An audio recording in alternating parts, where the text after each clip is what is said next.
നമസ്കാരം. Welcome to Geetha's ഭക്തി യോഗം, ഗീതാസ് ഭക്തി ഗീതം. വൺ ഡേ വൺ ശ്ലോകം. Shrimad Mahabhagavatam 798th day. Today 20th sloka of Pradhama Skandam, 8th chapter. For details please see the description box. Geetha's ഭക്തി ഗീതം, ഒരു ദിവസം ഒരു ശ്ലോകം. ശ്രീമദ് മഹാഭാഗവതം. ഇന്ന് 798ാം ദിവസം. പ്രഥമസ്കന്ധത്തിലെ 8ാമത്തെ അധ്യായത്തിലെ 20ാമത്തെ ശ്ലോകം. ഓം നമോ ഭഗവതേ വാസുദേവായ. ഓം ശ്രീകൃഷ്ണ പരമാത്മനേ നമഃ. ഹരിശ്രീ ഗണപതയേ നമഃ.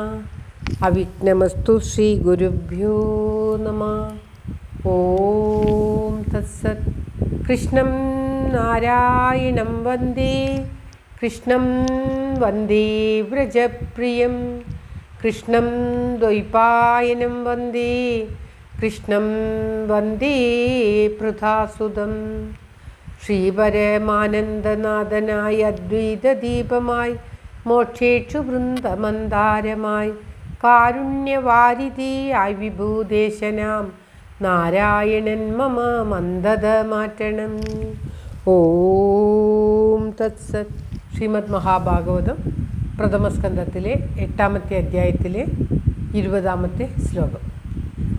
തഥാ പരമഹംസാനാം മുനീനാമമലാത്മനാം ഭക്തിയോഗവിധാനാർത്ഥം കഥം പശ്യേമഹി സ്ത്രിയ. ഓം തത്സത്. തഥാ പരമഹംസാനാം മുനീനാമമലാത്മനാം ഭക്തിയോഗവിധാനാർത്ഥം കഥം പശ്യേമഹി സ്ത്രിയ. ഓം തത്സത്. കഴിഞ്ഞ ശ്ലോകത്തെ ഒരിക്കൽ കൂടി വിശദമാക്കിയാണ് ദേവി പദം പിരിക്കേണ്ടത്. തഥാ പരമഹംസാനാം മുനീനാം അമലാത്മനാം ഭക്തിയോഗവിധാനാർത്ഥം കഥം പശ്യേമ ഹി സ്ത്രിയ. കഥം അതായത് പരമഹംസാന, ആത്മാവിനെയും അല്ലാത്തതിനെയും എല്ലാം വിശദമായി തിരിച്ചറിഞ്ഞിരിക്കുന്നവർക്കും, മുനീനാം മനനം ചെയ്യുന്ന ശീലമുള്ളവർക്കും, അമലാത്മാനാം മനസ്സിൽ നിന്നും കാമക്രോധാദി രാഗാദി വൃത്തികളെ അകറ്റിയവർക്കും തഥാ അപ്രകാരം കാണപ്പെടുന്നില്ല. കഴിഞ്ഞ ശ്ലോകത്തിൻ്റെ തുടർച്ചയായിട്ട് പറയുകയാണ്. അവിടുത്തെ അറിയുവാൻ ഇന്ദ്രിയങ്ങളെ കൊണ്ട് സാധിക്കുകയില്ല.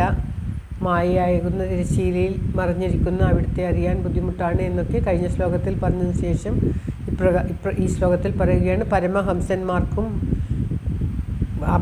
അതായത് മനസ്സിൽ നിന്നും രാഗദ്വേഷാദികൾ കഴുകി അകറ്റിയവർക്കും, മുനികളായിട്ടുള്ള മനനം ചെയ്യുന്ന ശീലമുള്ളവർക്കും ഒന്നും തന്നെ അവിടുത്തെ ശരിയായിട്ട് അറിയാൻ സാധിക്കുകയില്ല. അവിടുന്ന് യഥാർത്ഥമായി കാണാൻ സാധിക്കുന്നില്ല. ഭക്തിയോഗ വിധാനാർത്ഥം, ഭക്തിയോഗത്തെ ചെയ്യുവാനായിക്കൊണ്ട് സ്ത്രീയ വയം, സ്ത്രീകളായ ഞങ്ങൾ, സ്ത്രീകളെ മൊത്തമായിട്ട് പറയുകയാണ് ദേവി.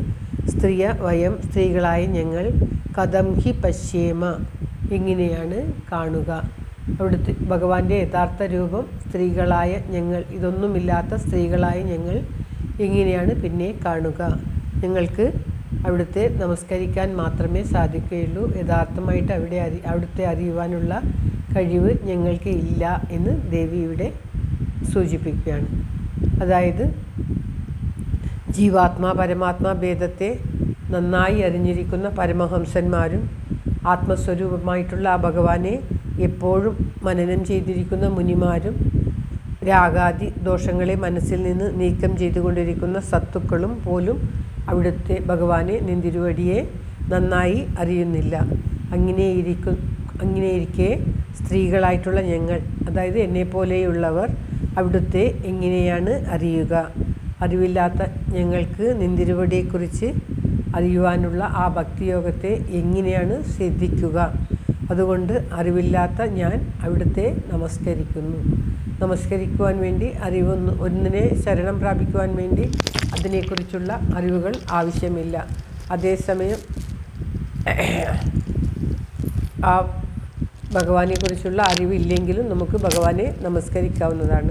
അതുകൊണ്ട് തന്നെ അറിവൊന്നുമില്ലെങ്കിലും ഞാൻ അവിടുത്തെ നമസ്കരിക്കുന്നു എന്ന് ദേവി പ്രാർത്ഥിക്കുകയാണ്. ശ്ലോകം ഒരിക്കൽ കൂടി. തഥാ പരമഹംസാനാം മുനീനാമമലാത്മനാം ഭക്തിയോഗവിധാനാർത്ഥം കഥം പശ്യേമഹി സ്ത്രീയ. ഓം തത്സത്. സർവത്ര ഗോവിന്ദനാമസങ്കീർത്തനം. ഗോവിന്ദ ഗോവിന്ദ. എല്ലാവരുടെയും നന്മയ്ക്കും ആയുരാരോഗ്യ സൗഖ്യത്തിനുമായി പ്രാർത്ഥിച്ചുകൊണ്ട് ഈ ശ്ലോകം ഭഗവാന്റെ തൃക്കാൽക്കൽ സമർപ്പിക്കുന്നു. Geetha Rajan. Thank you for watching. All the best. Have A very very nice day. God bless you. ദൈവം അനുഗ്രഹിക്കട്ടെ. എല്ലാവർക്കും എല്ലാവിധ ആയുരാരോഗ്യ സൗഖ്യവും നന്മയും ഉണ്ടാകട്ടെ. ഓം തത്സത്.